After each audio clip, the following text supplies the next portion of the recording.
लाल सलाम। लाल सलाम को देखने, सुनने, समझने वाले सभी साथियों को और इस जन आंदोलन में शामिल सभी साथियों को फिर एक बार लाल सलाम।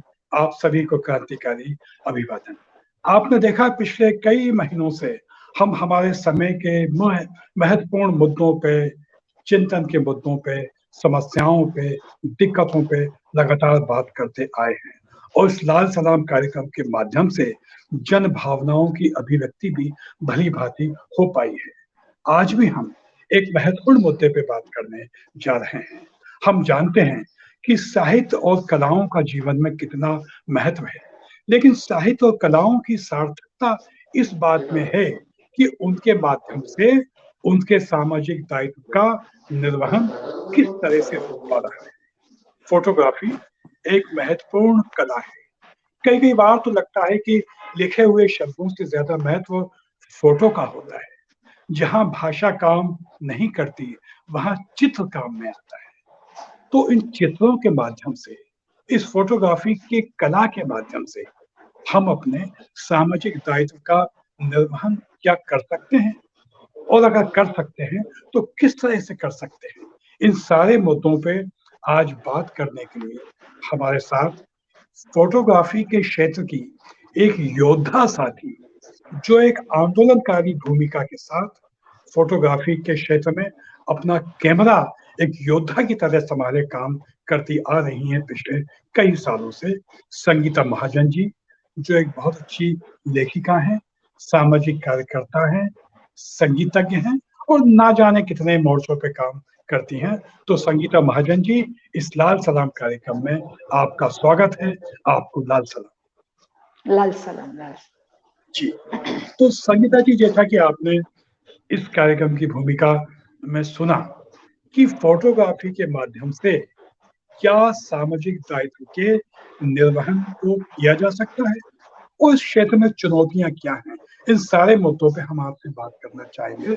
सबसे पहले तो आपसे व्यक्तिगत सवाल कि आपको फोटोग्राफी के क्षेत्र में काम करने की प्रेरणा कैसे मिली, आप कैसे इस क्षेत्र में आई, संगीता जी, जी। तकरीबन मुझे अभी इस क्षेत्र में 28 साल हो गए हैं और इन 28 सालों में आप यदि पीछे जाते हैं तो उस काल से मैंने शुरू किया है जहां बहुत ही कम कुछ शहरों में महिला फोटोग्राफर थी।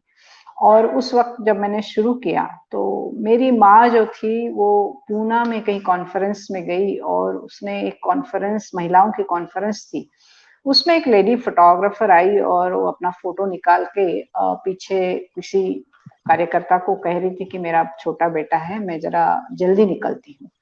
और मेरी माँ को वो भा गई कि इसका बच्चा भी है और ये फोटोग्राफी कर रही है, उसने बहुत पहली बार देखा था।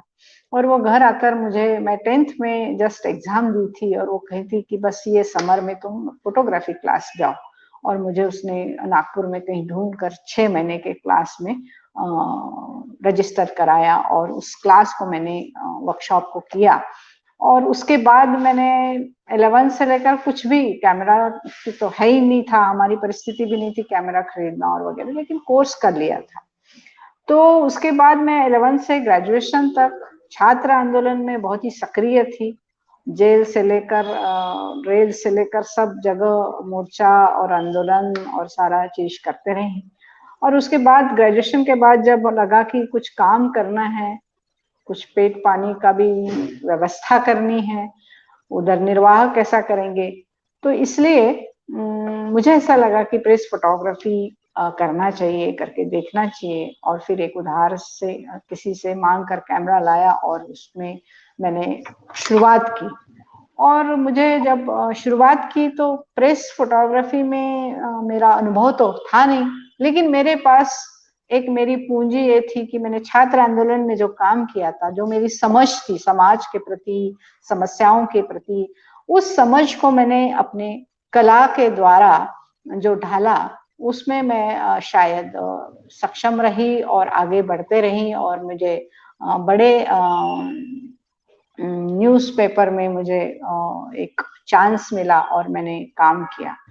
तो मुझे ऐसा लगता है कि इस फोटोग्राफी की जो विधा है, वो निश्चित रूप से सामाजिक दायित्व निभाने के लिए एक असरदार माध्यम है, विधा है, जिससे हम बहुत कुछ अपने समाज के लिए कर सकते हैं, ऐसी मेरी समझ है। आपने बिल्कुल ठीक बात कही संगीता जी। आपने कई आंदोलन में शामिल होके एक आंदोलनकारी के रूप में आप अपना कैमरा लेके उसमें शामिल हुई। तो वो कौन-कौन से आंदोलन रहे, थोड़ा उस बारे में बताइए? जी।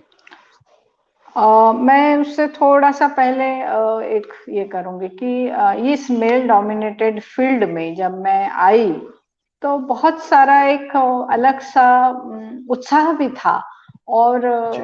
डर भी था मन में कि रात को 2 बजे जाना है, 3 बजे जाना है। जैसे मेरी जब इंटरव्यू हुआ था पेपर के लिए, तो पूछा था उन्होंने, "रात को 2 बजे जा पाओगी?" तो हुँ, मुझे तो आदत थी कि मेरी माँ ने जो मेरी परवरिश की है, वो एकदम बिंदास टॉमबॉय के समान की है और इसलिए मैं वहाँ पे जवाब दे पाई कि बिल्कुल मैं किसी भी वक़्त जा सकती हूँ और कहीं पे भी जा सकती हूँ। तो वो एक बहुत इम्पोर्टेंट है कि जब आपकी परवरिश एक जेंडर को लेकर, मतलब आप महिला है करके आपको बहुत नाजुकता से और बहुत परिवार में सिक्योरिटी के हिसाब से हमको पाला जाता है।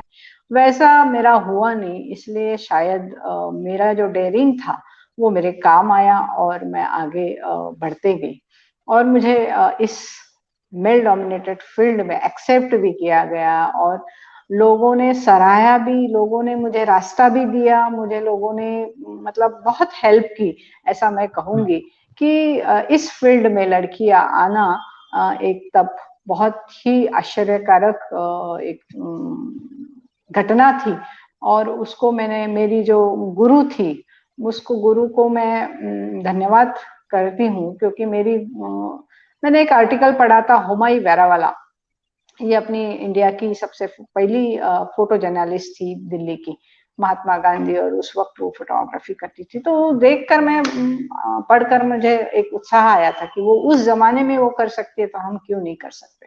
और हुँ, मैंने हुँ, वो शुरुआत की और मुझे लगता है कि यही मेरी पहली स्टेप है कि मैंने ये नए रफ्तार से जो काम किया इस फील्ड में उसको देखकर बहुत बाद में फोटो जर्नलिज्म में लड़कियां आई और बहुत सारी महिलाएं नाइट ड्यूटी लेने लगी वगैरह वगैरह बहुत सारे चेंजेस आने लगे तो हम समाज में कुछ अ, करने जाएंगे तो हमारे बेसिक आप क्या करते हैं उसके ऊपर डिपेंड करता है वरना भाषण तो हम सभी बाहर देते हैं लेकिन घर में हम कैसे रहते हैं उसके ऊपर आपकी सामाजिक प्रतिबद्धता समझी जाती है और इसलिए मुझे ऐसा लगता है कि मेरे जो प्रयास रहा मैंने बहुत सारी जगह पे जहाँ जाना कठिन होता है या बहुत त्रासदी होती है ऐसी जगह पे भी मैं गई हूँ तो जैसे मैं मेलघाट में गई हूँ बहुत बार गई हूँ और मेलघाट में बारिश में जाना उस कीचड़ से निकलना बस्तियों में या फिर गांव में बस नहीं जाती है चलकर जाना पड़ता है और वहां जाके हुँ, फोटोग्राफी करना ये सब मैंने वहां पे किया वैसे ही मैंने गढ़चिरौली में काफी बार गई हूँ हुँ, काफी दौरे किए हैं और वहां के बहुत सारे फोटोग्राफ्स मैंने प्रेस लाइन में मैगजीन्स में दिए हैं ओडिशा में मैं गई हूँ ओडिशा का पोस्को आंदोलन जो स्टील प्लांट हुँ, आने वाला था उसके खिलाफ वहां के लोग एक साल से तब लड़ रहे थे और गोलीबार तक और काफी अरेस्टिंग और ऐसा सब चल रहा था लेकिन इसके बावजूद भी वो उस गांव के लोग उन तमाम शायद 3 डिस्ट्रिक्ट थे और उस लोगों के साथ उन्होंने डिक्लेयर किया कि हम एक 7 दिन की पदयात्रा करेंगे और मुझे पता चला मुझे किसी ने फोन किया मुंबई से कि वहाँ ऐसी हुँ, पदयात्रा है आप जाना चाहोगे तो मैंने तुरंत हुँ, हाँ कह दिया मुझे नहीं पता था कि वो कहाँ रहना है क्या खाना है हुँ, कहाँ हुँ, सोना है पता नहीं था तब भी मैं गई और मेरा कैमरा और मैं रात दिन हम पैदल चले रात में तो सोते थे सुबह उठकर शाम तक हम चलते थे और बहुत ही 7 दिन में मैंने जो फोटोग्राफ्स क्लिक की मुझे ऐसा लगा कि वहाँ के जो समारोह पदयात्रा का जो समारोह था उस दिन भी मैंने तुरंत वहां पे फोटोज प्रिंट करके बड़े बड़े वहां पे भी एग्जिबिट किया। नागपुर में आने के बाद उसका एक बुकलेट किया, उसको प्रकाशित किया, वहां यहाँ पे भी एग्जीबिशन किया। मेरा उद्देश्य यही था कि इस प्रकार के आंदोलन को भारत भर में या वर्ल्ड पर इसका एक आवाज जाए, इसलिए मेरी कला काम में आए, चाहे मुझे पैदल चलना पड़े। तो इस प्रकार से उस आंदोलन को मैंने अनुभव भी किया है और उसके साथ काम भी किया है। देखिए, शासक वर्ग के साथ अभिरुचि की परवाह न करते हुए आपको अपनी बात को कहना ये बड़ा कठिन होता है, और आज के इस दौर पे तो बहुत कठिन है कि आपकी बात को कहने जाएंगे तो 10 लोग डिजिटल मीडिया में कूद जाते हैं कि ऐसा नहीं वैसा नहीं, गालियां भी सहनी पड़ती है। और बहुत सारे ऐसे समृद्ध लोग होते हैं, शहर के बहुत बड़े बड़े पॉलिटिशियंस होते हैं जो कलाकारों को, चाहे वो फिर साहित्यकार हो या कलाकार म्यूजिक वाला हो या फिर पेंटर हो या फिर फोटोग्राफर हो, इनके ऊपर हाथ रखने की कोशिश करते हैं, इनको अपने गिरफ्त में रखने की कोशिश करते हैं। तो मुझे ऐसा लगता है कि इस प्रकार की कोशिश नाकाम करने का काम हमारे जैसे प्रतिबद्ध कलाकारों ने करना चाहिए, जो अपने बलबूते पर आगे बढ़े और अपने बलबूते पर काम किए। वैसे ही नागपुर में एक चिखली नाम की बस्ती थी, उसका न्यूज मैंने पढ़ा, मुझे नहीं पता था ये बस्ती, लेकिन मैंने एक बार न्यूज पढ़ी और सुबह उठ चाय पीते समय जब हम न्यूज़पेपर पढ़ते हैं तो मैंने पढ़ा कि इस बस्ती को 3 बार जली थी वो एक समर में। हमारे यहाँ बहुत धूप होती है एक्चुअली 47 टेम्परेचर। तो मुझे ऐसा आश्चर्य लगा कि एक बस्ती एक साल में 3 बार कैसे जल सकती है। तो उसके बाद मैंने थोड़ा सा डिटेल में पढ़ा और फिर उसका पता किया कि कहाँ पे है, और मैं तुरंत पहुंची 1 घंटे के अंदर वहां पे। और वहां मैंने देखा तो पूरी बस्ती जल चुकी थी और कुछ भी बचा नहीं था, सामान कुछ जो भी कुछ बचा था वो रोड पर था, बच्चे घूम रहे थे नंगे और महिलाएं अपनी कोशिश कर रही थी कि फिर से कैसे झोपड़ा बनाया जाए। उसको देखकर मुझे ऐसा लगा कि इसको क्लिक करना चाहिए और मैंने वहां पे शुरू किया। तो मुझे अड़ाया गया कि नहीं नहीं नहीं, आप फोटो मत खींचे, कुछ फायदा नहीं होता, हम तो जलते ही रहते हैं, हर साल जलती है हमारी बस्ती। तो मैंने कहा कि मैं प्रेस से नहीं हूँ, मुझे फोटो खींचने दीजिए। तो बोले आप क्या करेंगे? बोले जरूर कुछ करूंगी आपके लिए। तो बोले नहीं नहीं, हमारी महिला मंडल की अध्यक्षा को मिलिए, आप ऐसे फोटो निकाल के क्या करेंगे आप जब आप प्रेस में नहीं है। तो मैंने बातचीत की और मैंने कहा उनको कि मैं जरूर कुछ करूंगी, क्योंकि मैं बचपन में स्लम में रही हूँ और मुझे पता है कि झोपड़ा क्या होता है, जलना क्या होता है, रोडना क्या होता है। तो उनको झूठ लगा, उन्होंने कुछ भी बताते आप स्लम में रहे? बोले हाँ बिल्कुल रही हूँ। तो बोले कौन से स्लम में रहे थे? तो मैंने बताया यहाँ यहाँ। तो उनको सच लगा और उन्होंने कहा ठीक है, आधे घंटे में आप फोटो खींच के जाइए। मैं जब फोटो खींच कर आई और मुझे ऐसा लगा कि इस फोटो में बहुत दर्द है, बहुत इसमें कुछ है कि कुछ बताने लायक है, और मैंने तुरंत उसकी बड़ी बड़ी 70 प्रिंट करके, हमारे यहाँ बहुत बड़ा स्क्वायर है वैरायटी स्क्वायर, वहां पे ओपन में एग्जीबिशन किया 3 दिन का। और उस एग्जीबिशन का हेडिंग था, नाम था जली या जलाई गई। क्या बात, जली या जलाई गई। तो उस जगह पे बहुत प्रोमिनेंट जगह होने की वजह से कुछ कॉन्ट्रैक्टर उसको जलाते थे ताकि ये स्लम उठ जाए और उनको जगह मिले। तो इस प्रकार की कोशिशें हम देखते हैं, बंबई में भी ये बहुत सारा कॉमन है। और इस प्रकार का वो एक लड़ाई था कि उसके बाद फिर वो स्लम नहीं जली। तो इस प्रकार के कुछ काम हम करते हैं तो हमें भी समाधान मिलता है और समाज के लिए भी एक हम कोशिश कर रहे हैं, ऐसा होना चाहिए, ऐसा मुझे लगता है। ये बड़ी महत्वपूर्ण बात है। इससे कितने लोगों को प्रेरणा आपकी बात सुन के मिल रही है कि एक प्रतिबद्धता के साथ कोई फोटोग्राफर किस तरह से काम कर सकता है।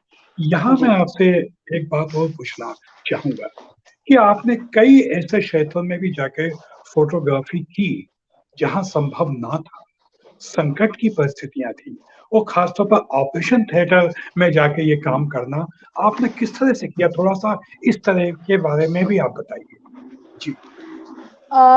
ऑपरेशन थिएटर का तो मेरा थोड़ा सा काम जो था वो कमर्शियल वाला था, लेकिन मेरे लिए वो एक नई ब्रांच थी कि आप जब कोई ऑपरेशन को स्क्रीन पर देखते हैं या फोटो पर देखते हैं तो उतना वो नहीं लगता है, बट जब आप लाइव देखते हैं तो बड़ा अजीबोगरीब लगता है, क्योंकि डॉक्टर के अलावा वो कोई देखता नहीं है। और जब वहां पे जाके आपको फोटो खींचना हो तो वो एक बड़ी अलग सी एक फीलिंग होती है, तो डर भी लगता है और एक हिचकिचाहट भी होती है कि कैसे निकाले। तो इस प्रकार से जब मैंने ऑपरेशंस के फोटो, जब कॉन्फ्रेंसेस होती थी और डॉक्टर्स का एक टेक्निकल चीजें वो सिखाते हैं कि कैसे ऑपरेशन करना वगैरह, और वो स्क्रीन पर फिर ऑडियंस देखती है, तो उस लाइव ऑपरेशन के पिक्चर निकालने जाते समय मुझे भी स्टार्टिंग में ऐसे लगा था कि नजदीक कितना जाए, कैसे जाए, डर लगता था कि कुछ हो ना जाए इधर। तो जब नए स्टूडेंट आते हैं, मैं कहती हूँ जाओ ऑपरेशन थिएटर में, वो तो जाते ही नहीं, अंदर ही नहीं जाते, फिर उनका पूरा वो परिवेश पहन के जाना पड़ता है और ड्रेसअप करके आपको अंदर कैमरा लेके जाना होता है। तो एक बड़ी नई चीज मुझे वो देखने मिली और क्लिक करने मिली। कभी कभी सुबह 4 बजे ऑपरेशन होता है, वहां जाना होता है। नी का ऑपरेशन मैंने क्लिक किया, आंखों के ऑपरेशन क्लिक किए, और बहुत सारी चीजों के उसके नए एंगल से हम क्लिक करते हैं तो समाज तक ये एक चीज को पहुंचाने में हम सफल होते हैं कि ये ऐसा भी होता है। और फिर कॉमन मैन जो होता है, लेमैन जो होता है, उसको एक आश्चर्य लगता है कि यार ऐसा भी होता है अंदर। तो वो एक अलग ब्रांच मुझे देखने मिली।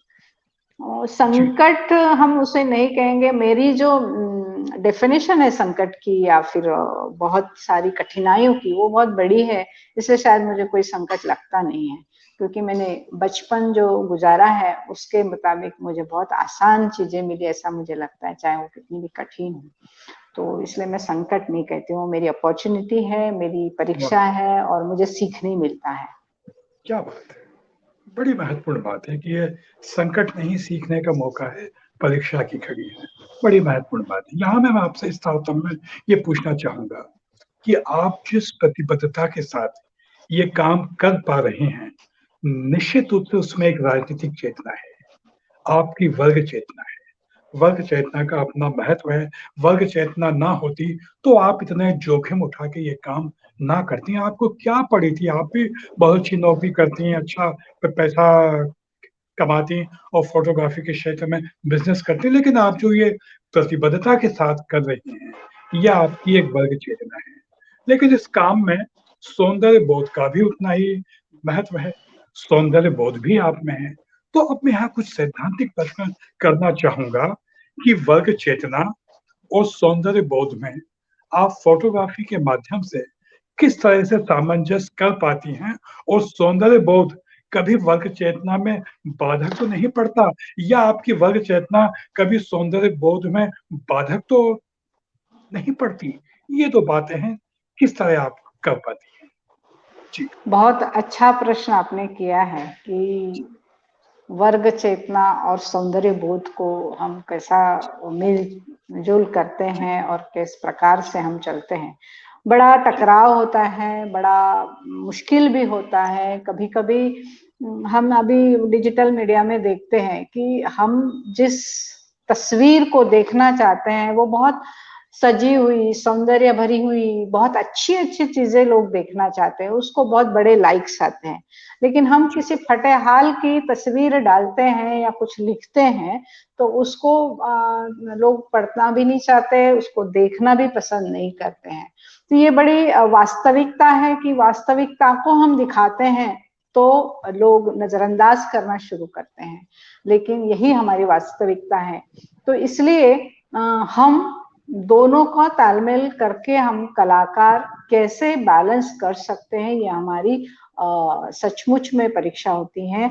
और इसको मुझे ऐसा लगता है कि जहाँ समाज में जो सच्चाई है और जो सच्चाई बहुत बड़े पैमाने पर हमारे यहाँ निर्दयता, भ्रष्टाचार, क्रूरता, वासना, क्षेत्रीयता, धर्मवाद, सांप्रदायिकता, ये सारी चीजें हमारे यहाँ है और इससे हमको जूझना ही है। और इसको जूझते समय हम कलाकार करके हम कितने प्रतिबद्ध है और उसको दिखाने में हम कितने सफल होते हैं, यह बहुत बड़ी बात होती है। तो इसलिए मुझे ऐसा लगता है कि कलाएं अपनी अपनी जगह पे समृद्ध होती है, लेकिन हमारी एक परीक्षा होती है कि हम उसको कैसे दिखाते हैं। इसलिए मेरी एक आदत है कि मैं सारे चीजों को बैलेंस करके चलती हूँ। ये मैं नहीं कि मैं सिर्फ नेचर फोटोग्राफी ही करना चाहती हूँ, ऐसा मेरा कोई ये नहीं है। मेरा इंटरेस्ट ह्यूमन काइंड में है, मानव जाति में है। मैं उसको पढ़ना चाहती हूँ, मैं उसको दिखाना चाहती हूँ। उससे बहुत सारी चीजें मुझे सीखने भी मिलती हैं और मुझे ऐसा लगता है कि वो बहुत आज के दौर की जरूरत भी है कि आप किस प्रकार इस सारे सामाजिक रूप से आप देखते हैं। क्योंकि हमारे यहाँ, मैं एक उदाहरण देती हूँ कि बहुत 94 होगा शायद, 94 नामांतर का आंदोलन चला था। नामांतर का आंदोलन चला था और वो बहुत बड़े पैमाने पर बड़े जोरों शोरों पर चल रहा था और नागपुर में भी उसकी आंच आई थी और यहाँ पे भी बंद वगैरह पूरा हुआ था और नागपुर में कर्फ्यू लग गया था कुछ एरिया में। और उस कर्फ्यू में मैं अकेली घूमती थी पुलिस वैन के पीछे और बड़े बड़े वैन होते थे, बड़े बड़े गाड़ियां होती थी और मेरी एक लूना होती थी। और 94 में मेरा एज होगा 24-25 और उस वक्त मैं उस कर्फ्यू में अकेली घूमती थी कि किस प्रकार से पुलिस समाज को ट्रीट कर रहा है, समाज किस प्रकार से इस आंदोलन को ले रहा है। ये भी मेरा एक स्टडी था और मेरी फोटोग्राफी भी उसमें मैं करना चाहती थी। तो अचानक एक जगह से 200-250 लोग दौड़ते आए और इधर से पुलिस दौड़ते आए और उधर से पत्थर आए और इधर से आंसू गैस। तो उस चक्कर में मेरे पास एक आंसू गैस आके गिरा और मुझे फिर बहुत भागा दौड़ी हो गई और मुझे छुपना पड़ा और मैं एक घर पर चढ़ गई थी। एक घर पर चढ़ गई और वहां पे मैं छुपने की कोशिश की, क्योंकि कहाँ से क्या गोली मार रहे हैं या आंसू गैस डाल रहे हैं कुछ पता नहीं चल रहा था जब भाग रहे थे। तो पुलिस ने मुझे कहा कि मैडम आप छुप जाइए, कुछ भी हो सकता है। तो मैं कोशिश कर रही थी कि घर के ऊपर जाऊं तो मुझे फोटो भी मिलेगा और मैंने छुपने का भी जगह मिलेगा। तो मैं जैसे घर पे चढ़ी, एक सेपरेट हाउस था और उस पे गच्छी थी, तो उस पे मैं चढ़ गई। तो वो लड़की दौड़ते आई घर वाली और कही कि आपका नाम क्या है। तो उस वक्त उसने नाम पूछा और मेरी समझ में आ गया कि इसको क्या कहना है और ये आपकी समझ होनी चाहिए। तो मैंने उसको कहा कि ये वक्त नाम पूछने का नहीं है, आप कह दो कि नीचे उतर जाओ, मैं नाम नहीं बताऊंगी। तो इस प्रकार से कई कई घटनाएं होती हैं और इस कहीं चढ़ना पड़ता है, कहीं बहुत 10-10 फीट की वॉल चढ़ना पड़ता है। इस प्रकार की घटनाएं होती है और आपका जो कहना है कि मुझे इसमें ज्यादा रुचि है, मुझे ज्यादा सौंदर्य बोध में जाने से अच्छा मुझे इस प्रकार की तस्वीरों में सामाजिक रूप से प्रतिबद्ध रहना मुझे अच्छा लगता है।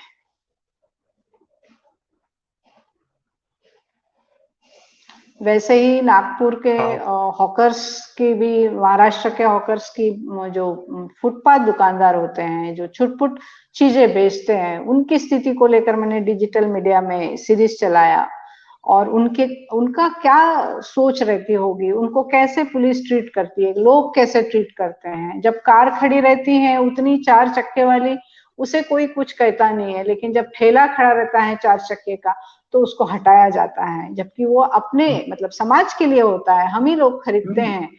और जब हमारे पास कार आती है तो हम उसको अड़चन समझते हैं। जब हम थोड़ा कम आर्थिक स्थिति में होते हैं तो उसी से केले खरीदते हैं हम, लेकिन जब हमारे पास कार आती है तो लगता है कि ये अड़चन हो गया हमारे लिए, क्योंकि हमारी कार पार्क नहीं हो पा रही है। तो इस प्रकार से जो हमारी समझ कलाकार की भी होनी चाहिए और उस कला को हमने उस विधा को हमने उसके लिए परोसना बहुत जरूरी है और इस समझना जरूरी है कि हम इस सामाजिक जीवन में हमारा दायित्व कैसे निभा सकते हैं। वर्ग चेतना से ही आप ये सारे काम कर पा रही हैं। अब यहाँ इस संबंध में 2 बातें हो। पहली बात तो ये बहुत खर्चीला काम है।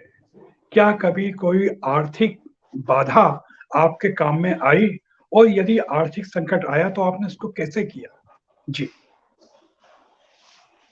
आर्थिक की ऐसा है कि मानव प्राणी कभी एक सुखद ऐसा अनुभव नहीं करते कि अब मैं सुखी हूँ। वो चलते रहता है कि ये होने के बाद ये होना है, ये कैमरा आने के बाद दूसरा कैमरा आना है। लेकिन मैंने उस पे भी थोड़ा-सा अपना कंट्रोल रखा है कि मुझे सिर्फ कमाई नहीं करना है, मुझे काम करना है। तो इसलिए शायद मेरा थोड़ा जो खर्चे का मामला है, आर्थिक रूप की ये है, वो मुझे बहुत जगह पे नहीं आई। जबकि मेरे पास मैंने स्टार्ट किया तो आपको बताया कि मैंने किसी से माँग कर कैमरा लाया था। मेरा कैमरा मैंने मेरे पेमेंट आने के बाद, कमाने के बाद ही लिया है। और उसके बाद अभी तक कई कैमरे खरीदे हैं, लेकिन उस लिए ज़रूरी भी है कि आपको जिस प्रोफ़ेशन में रहना है, उसकी रिक्वायरमेंट जो है, वो उतनी पूरी करनी होती है।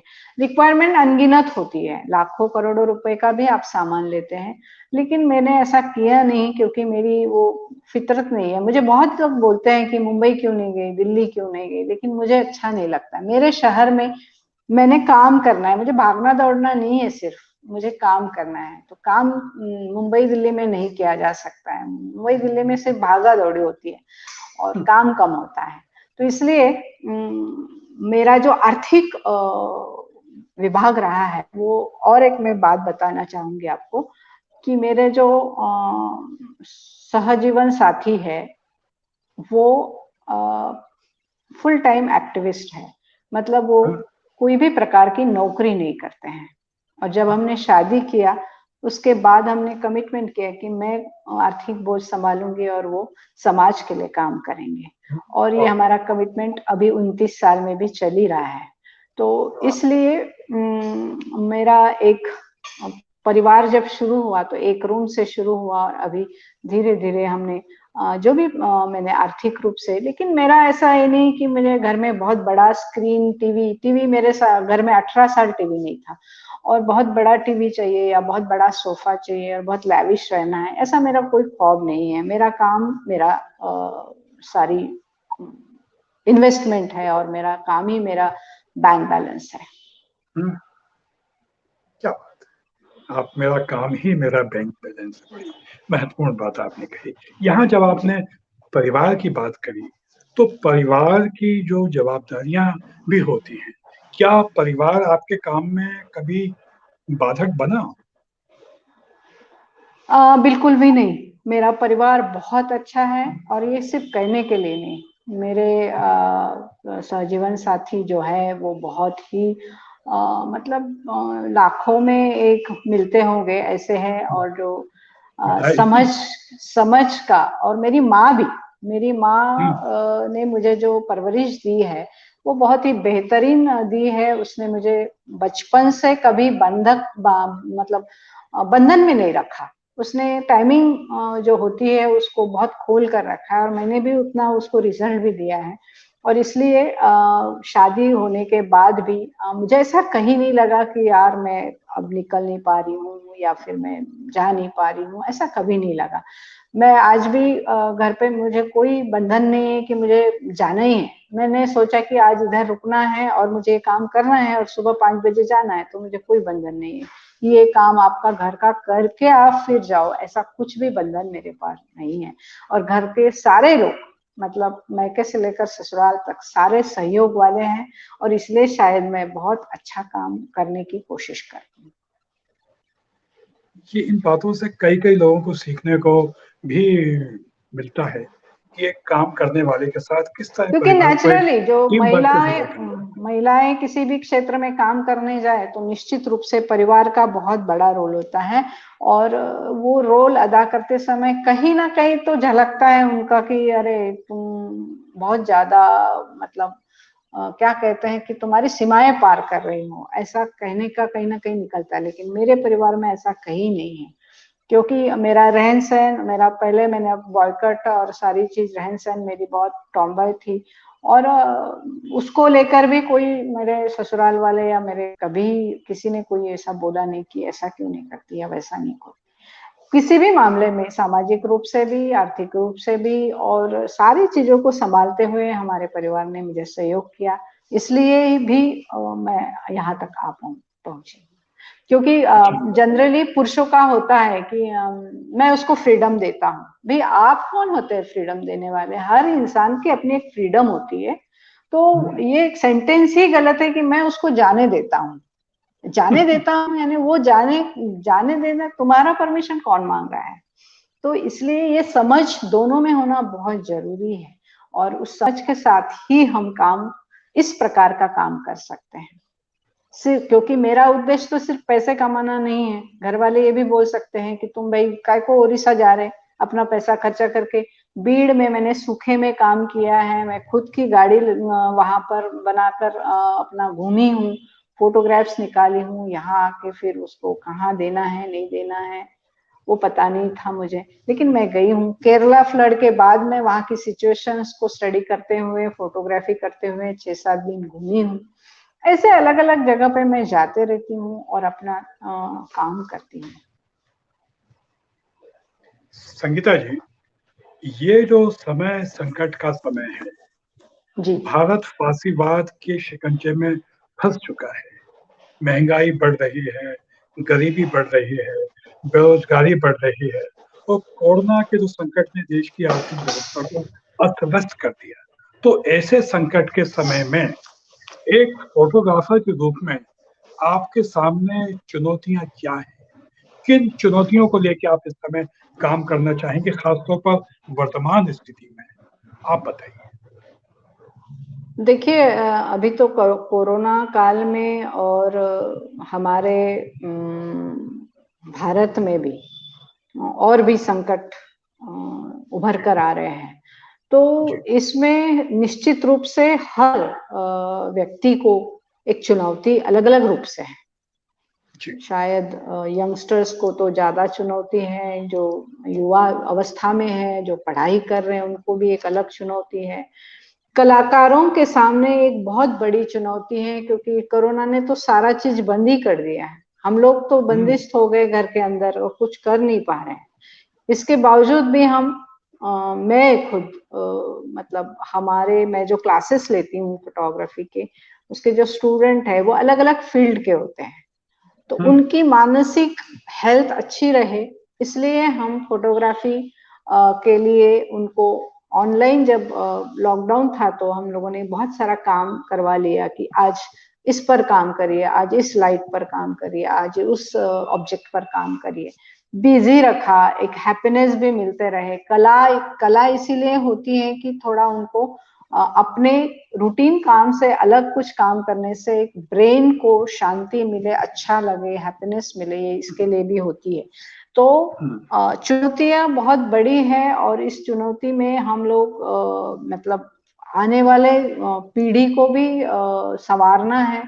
तो बहुत सारे स्टूडेंट्स मेरे पास आते हैं कि मैडम हमको फोटोग्राफी करना है, लेकिन आने वाला काल मुझे भी पता नहीं कि क्या होने वाला है। इसके बावजूद भी हम तैयारी तो करते हैं कि वो रेडी रहे और सारी चीजों को अपने आने वाले वक्त को एक अच्छा सा एक सामाजिक प्राणी बन सके, इसके लिए वो एक कलाकार भी बन सके, एक प्रतिबद्ध कलाकार बन सके। इसलिए मैं कोशिश करती रहती हूँ, और मेरी कोशिश जारी रहेगी, चाहे वो कोरोना आ जाए या फिर कोई भी संकट आ जाए। जैसे बीच में हमारे यहाँ धार्मिक या जातीयवाद या इस प्रकार की बहुत सारी मॉब लिंचिंग भी हुई, और इस प्रकार की बहुत सारी घटनाएं होती है। तो उसमें भी मैं अपने विद्यार्थियों को एक वास्तविकता दिखाने की कोशिश करते रहती हूँ, ताकि ये समाज में एक कलाकार कोई ऐसी घटना को देखे तो वो अपनी कलाकृति को ऐसे बनाए जिससे समाज को फायदा हो, तोटा ना हो, या फिर वो उसकी सोच सामाजिक रूप से फायदेमंद हो। ये आपने बड़ी अच्छी बात कही और इसी को लेके आपकी वर्कशॉप आप करती आई हैं। तो जी। आज तक आपने लगभग कितनी वर्कशॉप हुई हैं आपकी? इसकी तो मैंने कोई संख्या रखी नहीं है, लेकिन एक फिर 10 भी से अंदाज़ा 10,000 स्टूडेंट्स तो पढ़ के गए होंगे इतने सालों में। वाह! काफ़ी पूरी दुनिया में जाते हैं, बाहर से भी आते हैं तो लोग वर्कशॉप करके यहाँ से जाते भी हैं और यहाँ के स्टूडेंट बाहर भी जाते हैं, बहुत बड़े-बड़े ओहदों पर काम भी करते हैं। अच्छा, तो आप तो अपनी वर्कशॉप में सौंदर्य बोध के साथ वर्ग चेतना की भी बात होती ही होगी? निश्चित रूप से, क्योंकि जी, फोटोग्राफी का एक माध्यम ऐसा है जी। कि देखने वाले की जो फोटो देखता है वो तात्कालिक और दीर्घकालीन दोनों अवस्था में वो उसको याद रखता है, जुड़ता है उसके साथ, क्योंकि जो घटना होती है और उसकी घटना के बाद भी वो जुड़ा रहता है।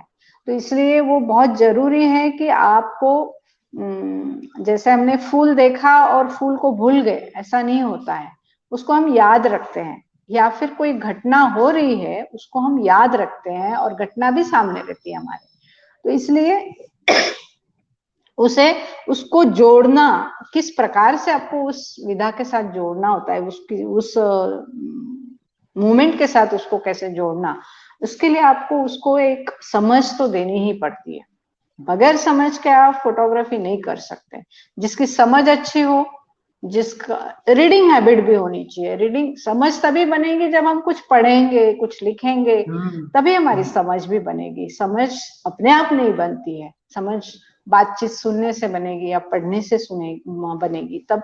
इसलिए विद्यार्थियों को, छात्रों को मुझे वो भी बताना पड़ता है कि नहीं, ये समाज में चलता है। जैसे हम लोग बहुत जगह पे फोटोग्राफी वॉक के लिए जाते हैं, तो हम कश्मीर गए थे, हुँ, तो लोग यहाँ से बहुत डरे हुए थे कि अरे यार वहां बम फटता है, वहां ये होता है, वहां होता है। तो मैं बोली कि नहीं होता है कुछ, वो एक कोने में होता है और अपने हुँ, को लगता है कि पूरे जम्मू कश्मीर में हो रहा है। तो मैं बोली चलो, तो हम लोग गए थे और फिर जब घूमे तो वो कह रहे थे मैडम यहाँ तो कितने अच्छे लोग हैं, कितना अच्छा आदर हुँ, करते हैं अपना, मतलब अपने को ठंड लग रही तो उनका वो जो गर्म वाला सिगड़ी होता है वो अपने को देते हैं।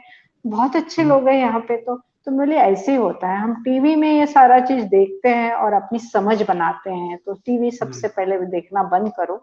ऐसा मैं उनको कहती हूँ। तो समझ अपनी बनाने के लिए वास्तविक रूप से आपको फील्ड में जाना होता है और देखना होता है कि क्या हो रहा है।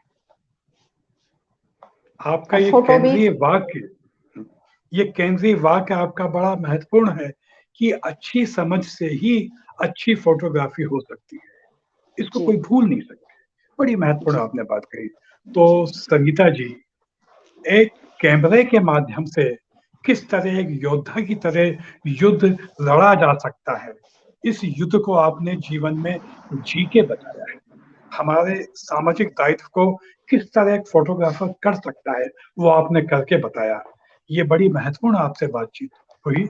आपको बहुत-बहुत बधाई इसके लिए और एक बधाई यूँ भी कि आपके जन्मदिन के लिए भी आपको बधाई। आप स्वस्थ रहें, धन्यवाद। सकुशल रहें और अपने दायित्व को इसी तरह और बेहतर करते जाएँ। इस कार्यक्रम की तरफ से आपको लाल सलाम। बहुत बहुत धन्यवाद, बहुत बहुत धन्यवाद। और लाल सलाम को लाल देखने, सलाम। सुनने, समझने वाले सभी साथियों को फिर एक बार लाल सलाम, इनकलाब ज़िंदाबाद।